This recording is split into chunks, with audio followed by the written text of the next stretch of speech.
Bonjour les troisièmes, je filme cette vidéo pour réexpliquer la leçon sur le Canada, principalement pour les élèves qui étaient absents et principalement pour les élèves qui auront attendu 15 jours pour faire leur travail. Donc, il s'agit de la partie 2 de la leçon 3 sur le Canada. Et donc, dans cette partie de la leçon 3, vous avez appris à rédiger des phrases au past perfect. Donc tout est sur Pronote. Le premier fichier en pièce jointe sur Pronote est le cours projeté au tableau comme vous le voyez là à l'écran. Et la deuxième pièce jointe est la trace écrite du cours qu'il faut recopier dans le cahier pour les absents. Sur la partie gauche de l'écran, ici, sur cette partie-là, vous avez des exemples, vous avez toute la partie au prétérit. Et sur la deuxième partie de la page, vous avez la partie au past perfect.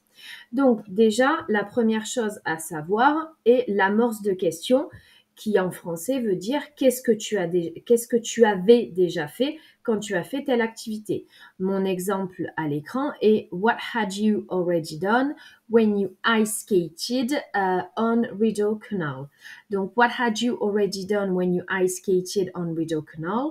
Qu'est-ce que tu avais déjà fait quand tu as fait du patin à glace sur Rideau Canal? Donc, qu'est-ce que tu avais déjà fait quand? Had done. Là, je suis au past perfect. Cette partie de la question est au past perfect. La deuxième partie, when you ice skated on Rideau Canal, est au prétérit. Et c'est là que je prends mon verbe au prétérit. Amorce de phrase, when I, plus cette partie au prétérit, when I ice skated on Rideau Canal, I had already, plus participe passé, had plus participe passé, je suis au past perfect. Et donc, pour cette partie-là de la phrase, je suis au past perfect et je prends bien cette partie-là de ma page. When I ice skated on Rideau Canal, I had already, par exemple, visited the CN Tower. But I had not, et donc je prends quelque chose qui est postérieur à quand je suis allée à Rideau Canal, c'est-à-dire le 27 décembre, je prends tout ce qui est postérieur à ça. Par exemple, I had not seen an ice hockey game at Scotiabank Saddledome. Je redonne un exemple, toujours en lien avec Rideau Canal. When I ice skated on Rideau Canal, I had already. Par exemple, je vais prendre celui-ci, qui se situe avant le 27 décembre. I had already plus participe passé. Le participe passé de see, c'est seen. I had already seen Gooderham Building, but I had not. Et je vais prendre quelque chose qui est postérieur à ça. Par exemple, I had not be au participe passé. I had not been heli skiing at Charlevoix Mountains. OK? Autre exemple. When I ice skated on Rideau Canal, I had already, up, plus participe passé, observed, avec ED à la fin, I had already observed Toronto's skyline from Riverdale Park. But I had not, quelque chose de postérieur au 27, I had not, plus participe passé, attended the Igloo Fest yet. Notre exemple. When I ice skated on Rideau Canal, I had already, participe passé de see, comme je viens de le dire il y a quelques secondes, seen the Niagara Falls. But I had not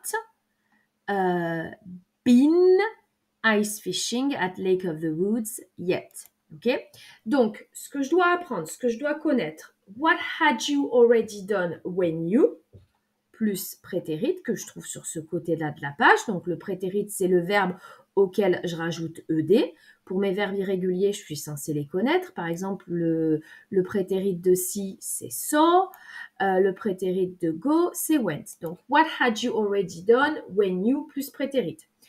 When I, plus ma partie au prétérit de ma question. When I, prétérit. I had already, plus participe passé, que je prends là.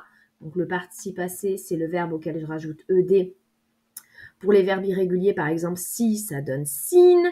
Be, ça donne been. OK? I had already, participe passé. Donc, had plus participe passé, c'est mon past perfect. But I had not, participe passé, yet. C'est ça qu'il faut savoir. Le travail à faire, c'est de faire la question par rapport à heli ski.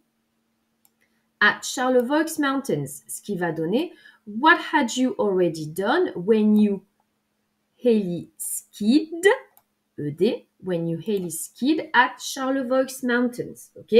Et comme je l'ai dit en classe, il faut me faire 4 phrases au minimum. Donc par exemple, when I heli skied, ED, at Charlevoix Mountains, I had already, participe passé, donc on est là, d'accord? Donc là, ça va être tout ce qui est antérieur. C'est-à-dire, par exemple, je vais pouvoir utiliser ça, je vais pouvoir utiliser ça, je vais pouvoir utiliser ça, je vais pouvoir utiliser ça, et je vais pouvoir utiliser ça. Donc, par exemple, when I heli skied at Charlevoix Mountains, I had already visited the CN Tower. But I had not, je prends quelque chose de postérieur qui s'est passé après le 28 décembre, but I had not attended the Igloo Fest yet. Voilà. Autre phrase possible. When I heli skied at Charlevoix Mountains, I had already, tac, participe passé de si. Qu'est-ce qu'on a dit pour la troisième fois? C'était seen. I had already seen Gooderham Building, but I had not, par exemple, I had not been to Quebec City Winter Carnival yet. Voilà. Donc, je vous ai énormément mâché le travail puisque je vous ai déjà donné la réponse pour 2 phrases. Maintenant, à vous d'utiliser votre cerveau pour continuer à me faire 2 phrases supplémentaires. Pour l'évaluation, il faut connaître l'amorce de question, comme c'est écrit sur Pronote. What had you already done when you? Reste de question au prétérit. When I? Reste de la phrase au prétérit. I had already plus participe passé. Had participe passé, past perfect. I had already plus participe passé. But I had not participe passé yet. Et voilà le travail. À bientôt. Bye bye.